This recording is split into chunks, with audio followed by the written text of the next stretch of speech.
Muy bien, chicos.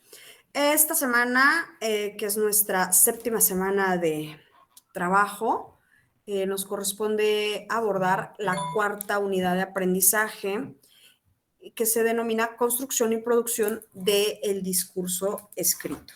Entonces, vamos a empezar como a sentar bases para lo que yo les comentaba hace tiempo de la elaboración de un discurso oral y cómo vamos a llegar. Bueno, pues primero tenemos que saber cómo escribir de forma correcta. Y no estamos hablando en este caso de la ortografía, que sí es importante, de la gramática, sino de todos estos elementos que nosotros vamos a tener que manejar y conocer para poder desarrollar un texto. ¿Sí vamos bien hasta acá? Sí, profe.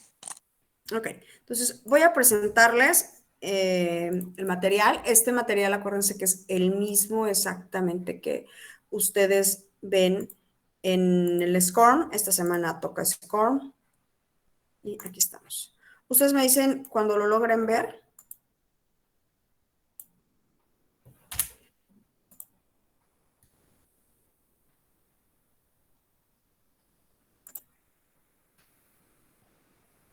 Me avisan, por favor.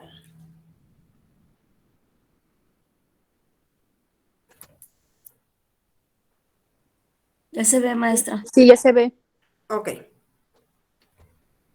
Muy bien. Vamos a empezar por un concepto, ya decíamos, vamos a empezar con definir qué es escribir, cuál es la función social de la escritura, o sea, nosotros por qué escribimos desde una perspectiva social, y la clasificación y qué son los géneros discursivos. Esta parte es bastante importante porque muchas veces se tiende a confundir géneros discursivos con tipos de texto, ¿no? Entonces vamos a analizar esta particularidad del género discursivo y lo vamos a abordar, ¿sale?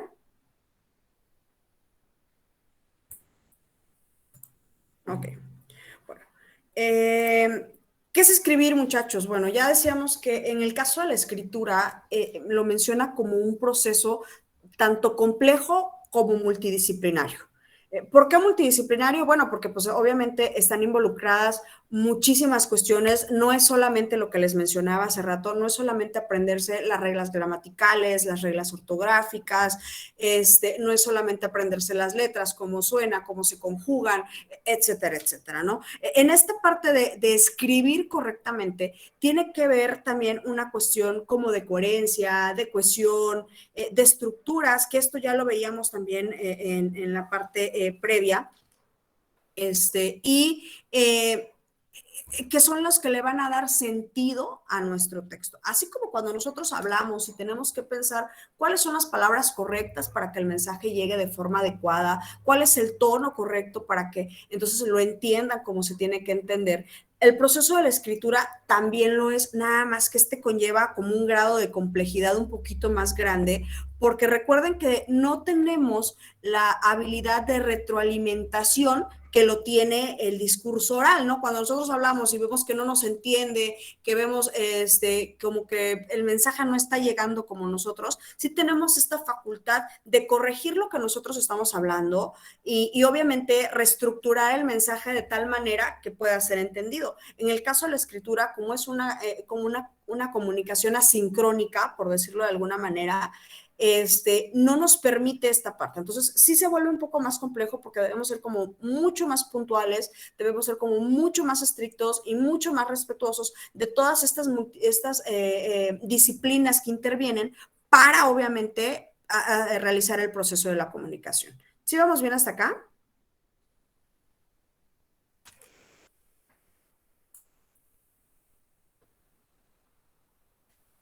Ok.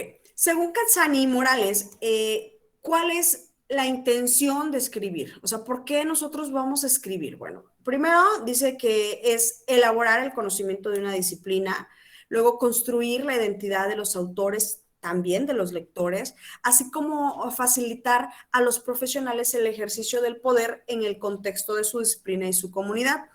Platicábamos cuando iniciamos el curso que una de las cualidades que tenía la escritura es que ésta se podía mantener durante miles y miles de años sin perder el sentido con el que fue escrito. Y si ustedes ven estos tres ejemplos que menciona Canzani, que menciona Morales, hace referencia y hace hincapié a esto que decíamos. La primera es que vamos a elaborar un conocimiento de una disciplina. Podemos nosotros plasmar ya sea psicología, medicina, física, filosofía, esos conocimientos lo podemos ir plasmando y nos va a permitir desarrollar este conocimiento. Lo segundo es que obviamente va a definir, por decirlo así, una identidad. ¿A qué me refiero con esto? Ustedes saben que, por ejemplo, alguien que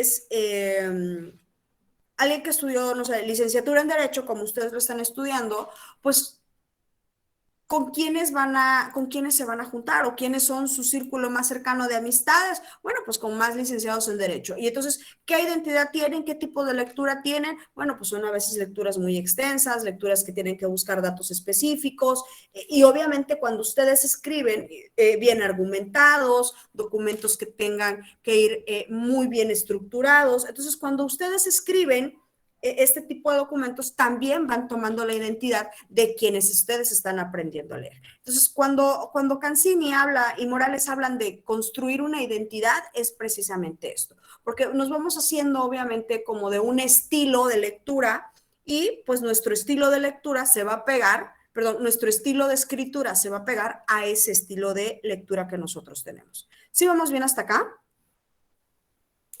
Y la última parte habla precisamente, gracias, de facilitar a los profesionistas, en el caso de ustedes, licenciados en Derecho, esta parte del ejercicio de su profesión.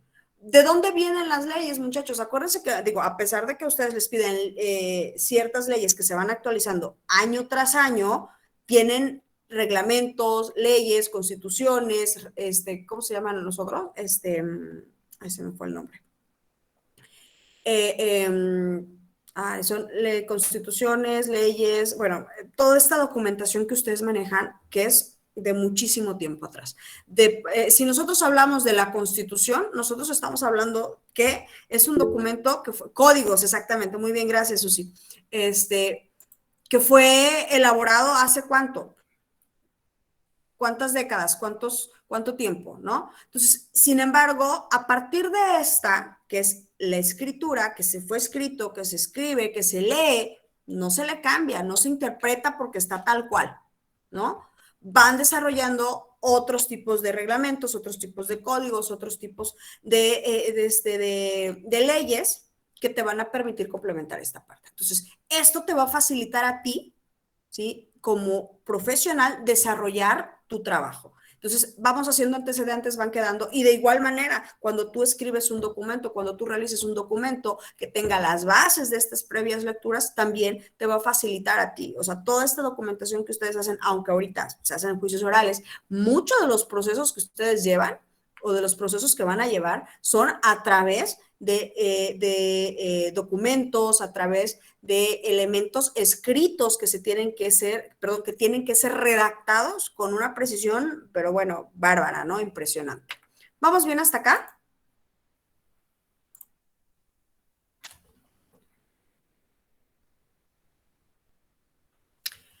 ¿Por qué escribimos o para qué escribimos?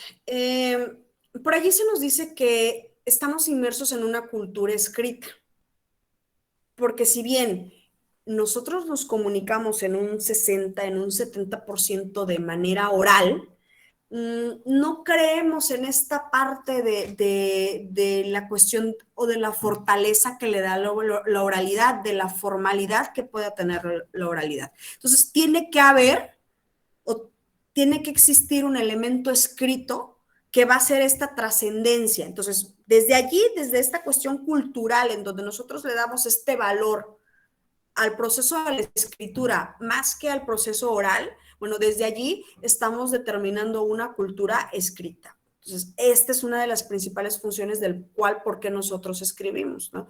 Además de que esto nos permite ir trascendiendo nuestra historia a través de los años, lo que platicábamos hace rato, y no solamente como individuos, sino como pueblos, como culturas, como tradiciones, nos vamos a ir dando a conocer Y va esto que nosotros estamos plasmando, va a aparecer y va a seguir con el paso de los tiempos, no va a cambiar, ¿sí? Bowman habla precisamente de algo muy curioso. Bowman y Golf dicen, creemos que el alfabetismo nos permite realizar plenamente nuestras potencialidades, ya que como individuos, ya que como sociedades, para nosotros cuentan más los documentos escritos que la palabra oral, ya se trate de contratos comerciales o de publicaciones académicas.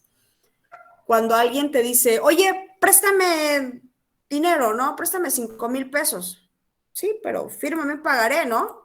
Oye, pero pues, te estoy diciendo que te voy a pagar el viernes. Sí, no hay bronca, págame el viernes, pero fírmame, pagaré, ¿no? Esta parte del papelito habla, sí se saben esto, ¿no?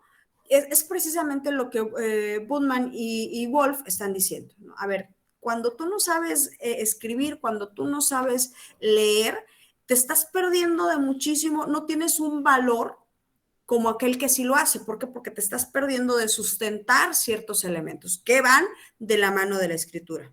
¿Sí vamos bien hasta acá?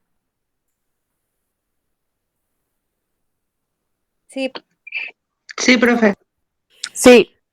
Hablábamos de los... Bueno, de hecho, yo quiero compartir algo. Sí, sí, sí, claro. Tengo un compañero que ahorita no sabe leer y escribir y no tiene como 37 años y no lo puedo creer, ¿me explico? Muy, no sé. O sea, porque se limitan muchas cosas y de hecho mis jefes son muy buena onda de que lo mandan a clases y todo para que aprenda, porque en verdad que no puedes hacer muchas cosas con él en ese aspecto. Él es un artesano, entonces pues su valor está en otro lado, pero sí es muy difícil hacer otro tipo de cosas con él. Exactamente, o sea, porque de alguna manera, por una cuestión cultural, como tú dices, sientes como que, ¿cómo le digo? A ver, ¿cómo lo mandas a una dirección si no sabe leer? Y te dices, es que no sabe leer y no va a saber las calles. Sí, yo entiendo que no, pero ¿cuántas veces nosotros nos hemos orientado de, caminas 3 cuadras, contar si sabe, y vas a llegar a un Oxxo, sabe que es un Oxxo, y de allí 4 cuadras a la derecha y va a haber una casa azul, sabe que es una casa, sabe que es color azul, pero también esta cuestión de que no sepa leer y escribir, también a ti como que te limita a decirle, ay, es que se me va a perder, es que si le digo, a lo mejor nunca has dado dirección por calles, ¿no? Pero justo en ese momento tú dices, no, se va a perder porque no conoce las calles, o no puedo hacer esto porque... Y es parte de lo que... Y acá hay una cuestión que tú también mencionas que es muy interesante, dices, su valor no está tanto en la lectura y en la escritura, lleva 37 años sin leer y escribir. Y tiene un trabajo, tiene un ingreso, podemos decir, tiene una familia, quiero pensar, ¿no? Y eso no ha sido Sí, una limitante. Sin embargo, culturalmente, para nosotros, dices, es muy complicado. Es muy complicado porque, ¿cómo escribe? ¿Cómo lee? ¿Cómo te firma algo? ¿Cómo? Digo, y nos empezamos a pensar todas aquellas limitantes que nosotros pudiéramos tener por no leer y escribir. Sin embargo, pues a él, a sus 37 años, tampoco ha sido como algo que lo ate totalmente. Digo, pudiese estar en un lugar mejor, claro, definitivamente, pero ha podido sobrellevar esta parte. ¿Sí vamos bien? Por allí veía una manita levantada. Sí, de Rocío. Sí, maestra, yo haciendo énfasis en lo que usted comentaba de que podemos sustentar y argumentar debido a la lectura, le voy a compartir algo que nos pasó hace algunos años. Fuimos a comprar a la tienda un equipo para el estéreo bueno, para el aparato del carro de sonido, y en la tienda lo calamos y no funcionó. Entonces leímos la parte de atrás y decía garantía de por vida. Entonces regresamos a la tienda y le dijimos, oye, es que tu equipo no sirve. Y dice, es que no tiene garantía. ¿Cómo no va a tener garantía? Y le dimos la vuelta. Aquí dice, porque si sabemos leer, aquí en esta parte dice garantía de por vida. y ustedes se meten en un problema porque no nos están haciendo válida la garantía. Y dijimos, no, pues es que, dijo el gerente, dice, no, es que la garantía es de fábrica. Bueno, entonces ustedes tienen que hacerse cargo y ustedes tienen que arreglarse con la fábrica. Yo no voy a ir hasta la fábrica a cambiarlo. Dice, son sus proveedores. Y pues ya queriendo que no queriendo, no es tanto lo que costaba como 120 pesos el aparato. Era más que no nos querían hacer válida la garantía. Era pues ganas de pelear, si bien lo quiere ver así, pero era para que hicieran válido lo que estaba escrito ahí.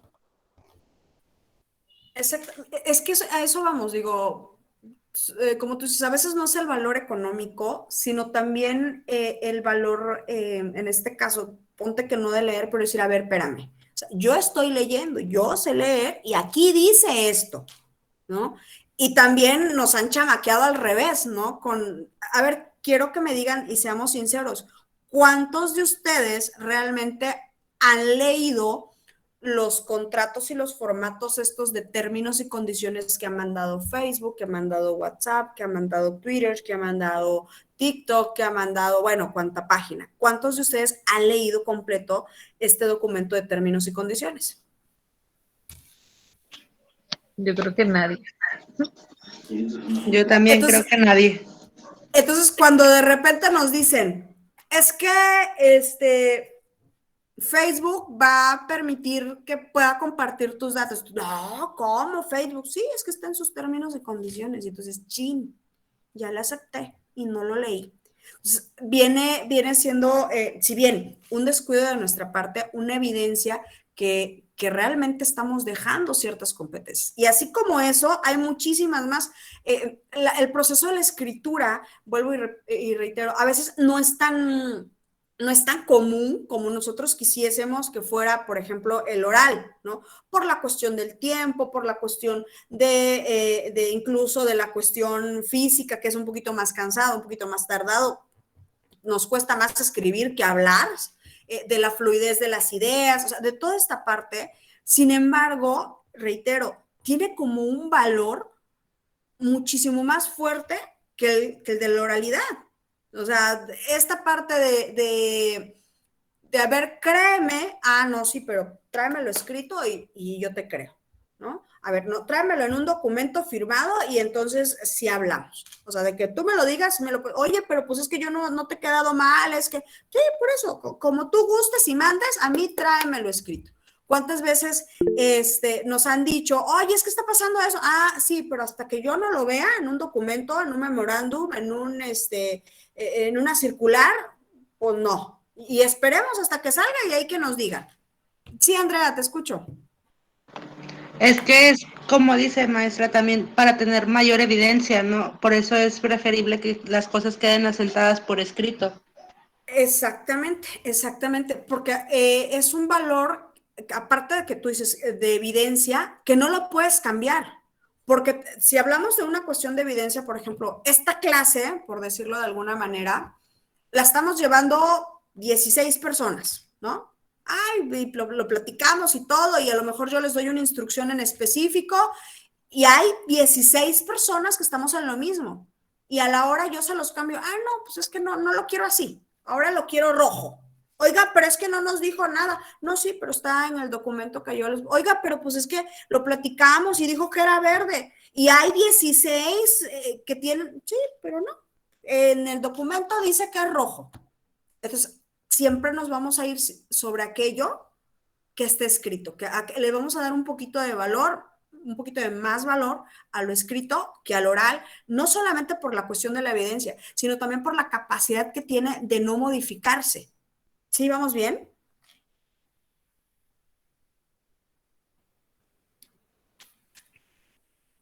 Ok, perfecto, chicos.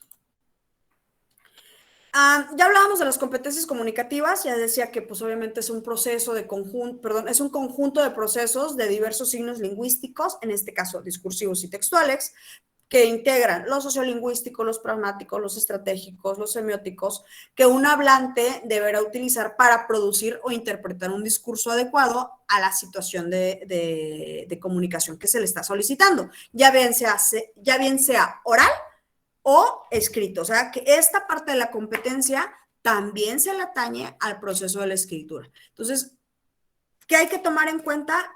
El contexto de la comunicación, el contexto del proceso que se está llevando para que se pueda convertir en una competencia comunicativa y seamos acertados en el momento de desarrollarlo. Ok.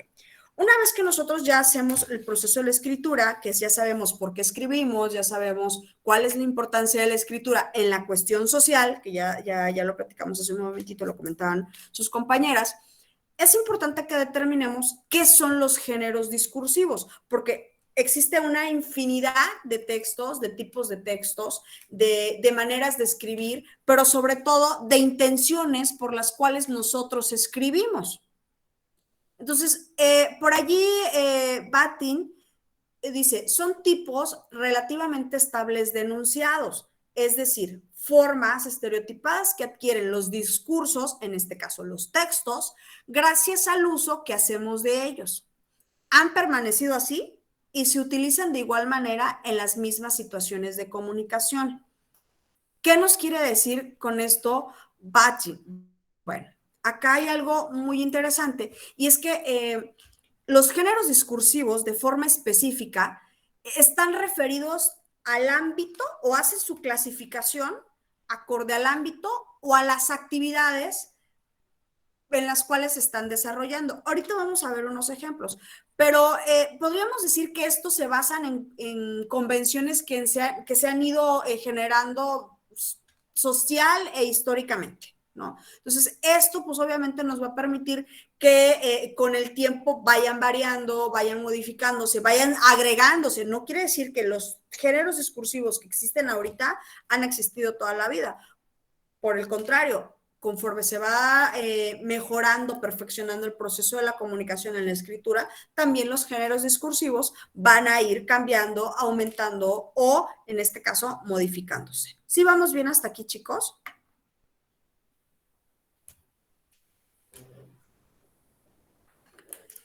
¿Cuáles Sí. son las... Gracias. ¿Cuáles son las características de los géneros discursivos? Primero, están regidas por normas, no son totalmente rigurosas, pero pues obviamente sí tienen que ser normas que le permitan determinar su estructura y obviamente también la forma en que comunican el contenido. La otra característica es que se escriben dentro de una comunidad discursiva determinada. Vamos a ir aclarando toda esta parte. Cuando hablamos de una comunidad discursiva determinada es, por ejemplo, ok, si vamos a hablar de currículums, bueno, hay una variedad de currículums, pero sigue siendo un currículum. Y ese currículum se trabaja en una parte profesional, en un género discursivo profesional. No sé si me estoy dando a entender.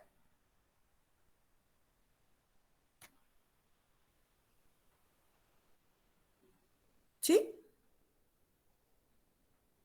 Lo voy a tomar como un sí. Pues sí. Ok. Si tienen dudas, por favor, no duden de verdad en abrir el micro e interrumpirme sin ningún problema. ¿Sale? Ok. Cumple con una función social en específica, para la cual tienen un formato o una estructura determinada, que también obviamente está regulada y es validada por esa comunidad discursiva. Se los mencionaba ahorita, por ejemplo, un currículum. ¿Cuáles son las características de un currículum? ¿O qué es lo que debe tener este documento para ser considerado un currículum? Los datos personales, académicos y laborales de las personas, igual sus competencias. Exactamente. Entonces, esa información, si bien no es un formato tal cual, primero van los datos personales, luego las competencias, luego, sí debe contener, a ver, para que sea un currículum debe tener esto y esto. Ok. Entonces, una vez que ya cumpliste con estos requisitos, quiere decir que ya cumples con la función por la cual ha sido clasificado en este género discursivo. ¿Sí vamos bien, chicos? Sí, maestra. Ok. Sí. Perfecto. Poseen aspectos que los distinguen en cuanto a gramática, la discursiva, el pragmaticismo y lo sociocultural. ¿A qué se refiere? Vamos a poner del ejemplo una nota del periódico, ¿no? Hay notas periodísticas de diferentes géneros. Tenemos deportivos, tenemos, ¿qué más? Financieros, tenemos sociales, tenemos, ¿qué más? Los de la nota roja, por ejemplo. Cada uno de ellos tiene una característica que los distingue, tanto gramaticalmente como discursivo, o sea, como el cómo está estructurado, la cuestión social o la cuestión sociocultural y el también cómo se hace la redacción. Alguien que escribe una nota social no redacta de la misma manera una nota deportiva, ni utiliza las mismas palabras, ni la misma estructura, ni el mismo contexto, ni los mismos ejemplos. ¿Sí vamos bien? Sí. Sí, profe. Sí, ¿Son dinámicos? Pues obviamente esto era lo que comentábamos hace rato, porque se han venido desarrollando a través del tiempo. ¿Cuántos documentos no hemos conocido en las últimas décadas, no? ¿Cuántos documentos, por ejemplo, cuando nos vamos metiendo en la cuestión laboral? Ok, ¿sabes qué? Digo, ahorita que están empezando con la cuestión de su formación profesional en leyes, pues vamos a empezar a conocer como muchísimos más documentos, ¿no? Por ejemplo, ¿qué es un amparo? ¿Qué es una requisición? ¿Qué es ¿cómo se llama? Una deposición.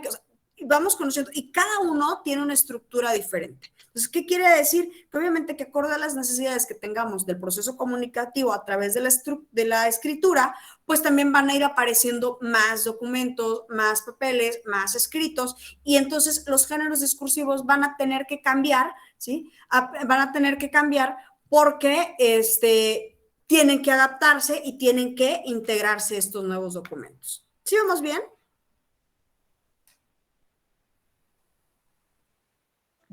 Sí. Tomen en cuenta muchísimo la cuestión del lugar geográfico y del ámbito cultural. ¿Por qué? Porque acuérdense que esta parte tiene muchísimo que ver. Lo platicábamos hace tiempo, o sea, una persona del sur no habla igual que una persona del norte, no se comunica de la misma forma, y esto también impacta en la cuestión de la escritura, por ende, también en los géneros discursivos. Este género, una de las características principales es que tienen un propósito. Los géneros discursivos fueron creados o fueron clasificados con un propósito. Si tú tienes un género discursivo periodístico, bueno, ¿cuál es el objetivo de este género discursivo? Pues informar. Ok, o sea, entonces sí no es que se crean es que como están en un periódico o es que como están en una revista, no, son creados porque tienen una finalidad. Están organizados en forma y contenido, que era muy parecido a lo que platicábamos hace rato, que es saber cómo está tu estructura y qué es lo que contienes y cómo lo vas a hacer. Las notas periodísticas decíamos, bueno, tenemos una social, tenemos una deportiva, tenemos una económica, tenemos una de nota roja, tenemos una de chismes. Todas tienen un contenido y todas tienen una forma. No son iguales, no es la misma estructura, tienen un mismo objetivo, pero tienen un parecido entre ellas y por tanto el contenido y la forma de cómo se estructuran, cómo se redactan, los van a generar o los van a situar en un género en específico. ¿Sí vamos bien?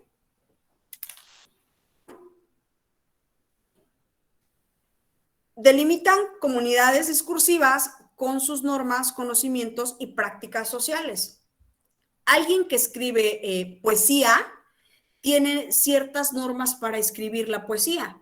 Alguien que escribe una nota periodística tiene ciertas normas y tiene ciertos conocimientos de cómo hacer esta nota periodística. Entonces, lo que va haciendo es precisamente que vamos delimitando cuáles son las normas o cuál es la estructura que tiene.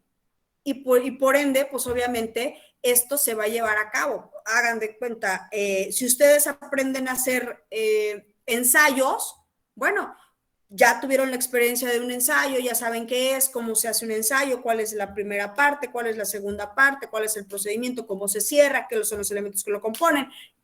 Te aprendes. Y obviamente esto va generando conocimiento y te va a permitir que mucho más adelante puedas hacer muchísimos más ensayos porque ya tienes el conocimiento previo. ¿Sí vamos bien hasta acá? Y por último, construyen y reproducen estructuras sociales. No es una cuestión de hacer más o menos, es simplemente el hecho de decir que vamos a ir, aquellos que, por ejemplo, leen o escriben artículos de economía, van dirigidos a un público, van dirigidos a un grupo social. Entonces, quien escribe un discurso de economía, pues va a tener relación con aquel que hizo la nota periodística de economía, y aquel que hace un reportaje, pues también va a ir entendiendo porque manejan los mismos conceptos. Aquel que trabaja con la cuestión deportiva, de igual manera. Aquel que trabaja con la cuestión de ventas, pues también va a poder relacionarse con otro de ventas, porque utilizan conceptos, utilizan estructuras, utilizan conocimientos, utilizan formatos, utilizan papelería, utilizan documentos que son entre sí parecidos o que los pueden apoyar en su labor profesional. Y por tanto va haciendo o va produciendo, ¿sí?, estructuras sociales. ¿Sí vamos bien hasta acá? Sí. Ok.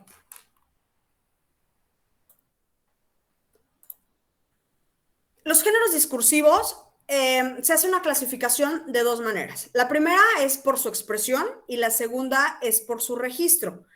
En cuanto a esta clasificación que hace por su expresión, se maneja el oral y el escrito, que también se denominan oral como simple o primario y el escrito como complejo o secundario, ¿sí? Mientras que en la parte del registro tenemos registros informales y registros formales. ¿Sí vamos bien?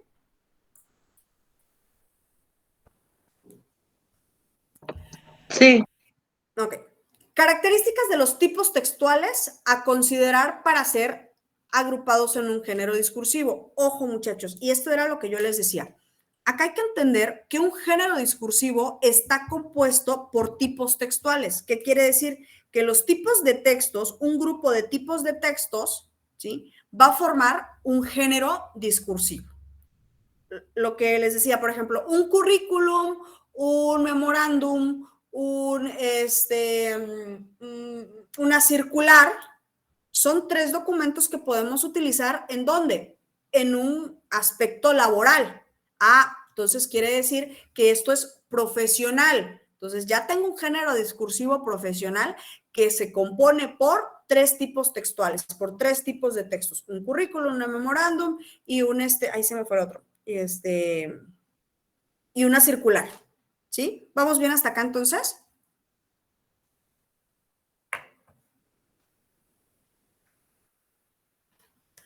Ok. ¿Cuáles son estas características que debemos considerar? El tema, la estructura, el estilo y la función. Primero, el tema, pues obviamente es de lo que se habla en el texto, o sea, ¿por qué? ¿Qué es lo que está tratando o qué es lo que aborda el texto? La estructura es cómo se está organizando las ideas en el texto. El estilo habla de los recursos lingüísticos que se utilizan en el texto, en primera persona, en tercera persona, a eso se refiere en cuanto a estilos. Y la función del por qué y el para qué se habla o se escribe. O sea, a ver, ¿para qué y para quién se habla o se escribe? A ver, ¿es para ustedes? ¿Es para mi jefe? ¿Es para mi mamá? ¿Es para mi hermana? A eso se refiere. O sea, ¿cuál es la función? ¿Para qué lo estoy escribiendo? Y ¿para quién yo lo estoy escribiendo? ¿Vamos bien? Sí. ¿Seguros? Sí, tutora. Ok, perfecto. Bueno.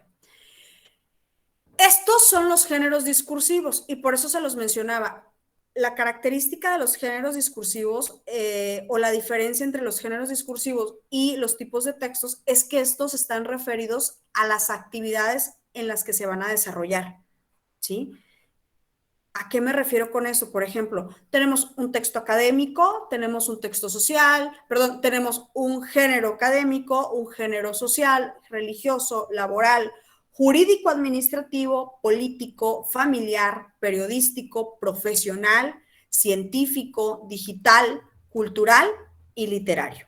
Recuerden que no quiere decir que estos son todos los géneros discursivos. Acuérdense que los géneros discursivos tienden a ser dinámicos, o sea, tienden a cambiar.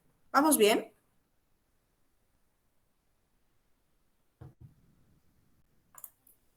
Okay. Sí. Perfecto. Aquí tenemos el género discursivo, que son estos que nosotros mencionamos acá, estos que teníamos acá, son los géneros discursivos, pero también nos va a mencionar cuál es la intencionalidad, o sea, cuál es la intención de ese género discursivo, el propósito, pues, de ese género discursivo, que era una de las características de un género discursivo. En el caso del académico, ¿cuál es su intención? ¿Cuál es su propósito? Exponer o argumentar. En el científico es informar. El literario es una cuestión estética, una cuestión de entretenimiento, ¿sí? En el periodístico, al igual que el jurídico, son informativos. El administrativo, de igual manera, es informativo. El humorístico es estético y es apelativo. En el religioso y el político son apelativos. Y en el instruccional son apelativos e informativos. ¿Vamos bien hasta acá? Sí. Sí, profe. Ok, perfecto. Tenemos también publicitarios, que son apelativos. ¿Sí saben qué es ser apelativo o que sea apelativa?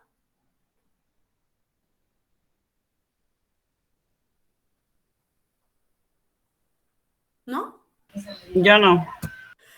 Cuando hablamos de una intencionalidad apelativa o buscamos que sea apelativo, es que buscamos cambiar la conducta o el pensamiento de quien lo lee o de nuestro receptor. Acuérdense que vamos a ver distintos discursos, ¿no? En este caso, por ejemplo, tenemos los informativos, en donde yo te doy la información, pero también está el de entretenimiento, pues que más que darte la información es que te la pases bien, que te diviertas, que te entretengas. Pero está también el apelativo. En el apelativo lo que yo busco es que cambies de parecer con respecto a un tema, ¿sí? Por eso los epistolares, los epistolares, los publicitarios, los políticos, los religiosos, hablan de apelativos. ¿Por qué? Porque lo que intentan es que cambies la perspectiva a favor o en contra del tema que están tratando. ¿Sí vamos bien hasta acá? Sí, profe. Ok. Sí, profe. Perfecto. Entonces, el epistolar es informativo, expresivo y apelativo. El instrumental es informativo, los electrónicos son informativos, expresivos y apelativos, y los familiares son expresivos. Cuando hablamos de expresivos, es cuando quieres comunicar algo, pero más que dar una información, es así como expresarte, ay, te quiero mucho, te extraño, te necesito.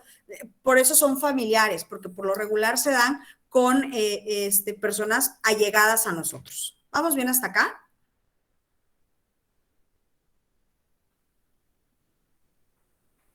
Sí, Miss.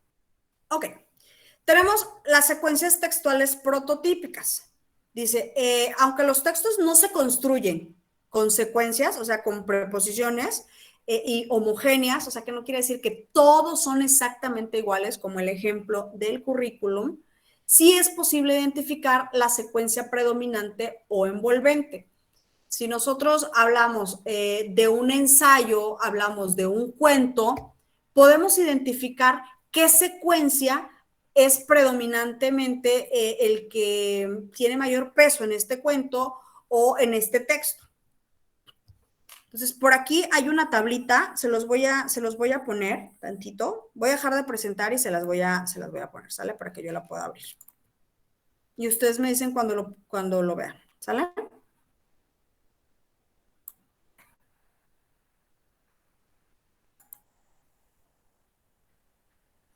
Andrea, como un debate, a ver, es que me perdí, no te alcancé a leer. ¿Sobre qué? Perdón, Andrea, te escucho. De cuando preguntó acerca de lo apelativo, maestra. Sí, digamos que en esta parte del debate es apelativo porque hay tres como, dependiendo, ¿no? Los participantes, puntos de vista, ¿no? Sobre un mismo tema. Y obviamente lo que trata cada uno de ellos, pues es que lo apoyes, convencerte de la perspectiva que el expositor tiene. ¿Sí vamos bien? Sí, maestra. Ok. Tenemos 5 secuencias textuales prototípicas: descriptiva, narrativa, explicativa, ay Dios, se me fue, perdón. Sí, explicativa y argumentativa. Ahí se me fue, son 4. 1, 2, 3, 4. Sí, son 4, perdón. No, ya decía que eran 5. Es diagonal, perdón, es dialogal, no es diagonal, dialogal, argumentativa, explicativa, narrativa y descriptiva. ¿A qué se refiere con la secuencia textual prototípica? Ya decíamos, es como el objetivo principal del documento, lo que te va a decir en qué género discursivo puedes tú colocar cierto documento para poderlo integrar. ¿Sí vamos bien hasta acá? Sí. Digo, todo lo que aparece en el cuadro comparativo es bastante interesante, pero de lo que nosotros pudiéramos tomar en cuenta es que en este caso, ay Dios, permítame, es que tengo una ventana aquí abierta y no me deja ver. Ok, listo. ¿Cuál es la función que tiene? La función comunicativa. Los ámbitos de uso, las características lingüísticas y la estructura interna. Esto nos va a decir cómo se escribe, cómo se lee, cómo se estructura, cuáles son las ideas principales, cuáles son las ideas secundarias, cómo se va a cohesionar, cómo se va a deducir la coherencia, ¿sí? Y también los ámbitos en donde se van a utilizar, ¿sí? La descriptiva, pues obviamente dice que la función es discursiva y depende del propósito del discurso y puede ser expresiva, argumentativa o informativa. ¿Dónde se utiliza o cuáles son los ámbitos donde más se utilizan? En la literatura, en las disciplinas científicas, en los medios de comunicación, géneros periodísticos, en los ámbitos académicos, en los informes médicos, en la presentación de un producto. ¿Cuáles son las características lingüísticas de esto? Bueno, es la abundancia de sustantivos y adjetivos, las preposiciones en oraciones adjetivas de complementación, la abundancia deicitos, deiticos, de espacios y tiempo, o sea, como la especificación, por decirlo así, de espacio y tiempo. Un ejemplo, en la ciudad de Nuevo León, a 8 de marzo del 2020, siendo día martes, ¿no? O sea, este tipo de información que te da en cuanto al espacio, en cuanto al tiempo, ¿sale? Los verbos más frecuentes que son ser, estar, haber, parecer, construir, etc. Perdón, es que saben que tengo una ventanilla aquí abierta de la app que no me deja ver como el cuadro completo. De todas maneras, chicos, este cuadro que aparece acá, en donde les explica las secuencias textual prototípica, aparece en el SCORM, pero si quisiesen o tuviesen dudas y lo quisieran revisar de forma posterior, se los voy a dejar ahí estamos, para que ya lo pueda ver, listo. Se los voy a dejar en el foro que tenemos de avisos, para que ustedes lo puedan consultar. Realmente viene muy explicado, viene muy desmenuzado la información que ustedes necesitan conocer para saber cuáles son las secuencias textuales prototípicas y las características que estos tienen. ¿Sale? ¿Tenemos dudas hasta acá, muchachos? ¿Preguntas, comentarios? No, tutora. No, Miss. Ok, bueno. Realmente los géneros discursivos son fáciles de entender porque son elementos que realmente sí manejamos, sí conocemos. A lo mejor no el concepto como tal, no es que digas, ay, es que voy a hacer un currículum y pertenece al género discursivo profesional, pero sí sabes que ciertos documentos pertenecen a un rubro, ¿sí? O tienen un objetivo, tienen un espacio, cumplen con ciertas características. ¿Sale? No te tengo que dar explicaciones, te estoy pidiendo mi dinero. Mi pregunta fue bien sencilla. ¿Qué ¿Qué? quieres del banco? Ok, entonces, ¿hasta acá tenemos dudas, chicos? ¿Todo bien? Sí, Miss, todo bien. Todo Ok. bien. Ok, chicos, entonces les reitero, quienes no han podido realizar su evaluación o quienes no están todavía conformes con su evaluación y desean hacer la tercera oportunidad, todavía están en tiempo. Acuérdense que va a cerrar a las 10:45 más o menos, ¿sale? Entonces, traté de hacerlo lo más rápido, precisamente para que quienes todavía no lo han hecho y quieran hacerlo, pues todavía tengan tiempo, ¿sale? Gracias. Ok. Gracias, maestra. Rapidito, antes de despedirme, muchachos, les quiero pedir de favor que vayan pensando en un tema para un discurso. Obviamente el tema tiene que ser de la carrera y de preferencia, así como de un 60-70%, de un tema que ustedes hayan visto en este primer cuatrimestre o en el curso inductivo. ¿Sale? Cualquier materia, pero de este primer cuatrimestre o del curso inductivo. ¿Sale? Claro. Ok, profe. Ok, vayan pensando en eso, consúltenlo con la almohada y de todas maneras nos vamos a ver la siguiente semana. Cuídense, chicos, descansen. Maestra, ¿le puedo hacer una pregunta? Rápido. Sí. Uh-huh. Estaba revisando hace ratito lo de mis calificaciones. En Ajá. el score de la semana que estuvo con error, Ajá. me aparece una calificación de 20%, pero yo lo volví a hacer cuando nos mandó usted el mensaje de que ya estaba libre de Sí, los sí, sí. errores y me salió en 100, pero ahorita me sale en 20%. ¿Se habrá movido o algo la calificación? Déjamelo reviso, déjamelo checo. A mí me habían dicho que al momento de cambiarlo todo, pues obviamente se reiniciaba, ¿no? Pero déjamelo checo en tus calificaciones y te lo reporto, porque a veces te voy a decir una cosa, a ustedes les aparece una cosa y a mí en el reporte me aparece otra. Entonces, a lo mejor primero lo reviso y si no, pues ya déjame consultar cómo le hacemos, ¿no? Ok, sí, porque sí me asustó que decía 20% y yo, ¿qué? No es cierto, sí, pues la verdad voy muy bien y me fue muy bien en el parcial también. Dije, no puede ser un 20, casi me da el soponcio. No, entonces déjame, yo lo reviso, Andrea, y ya pues te mando un mensajito, ¿sale? Perfecto, gracias, maestra. Sí, de nada. Osvaldo.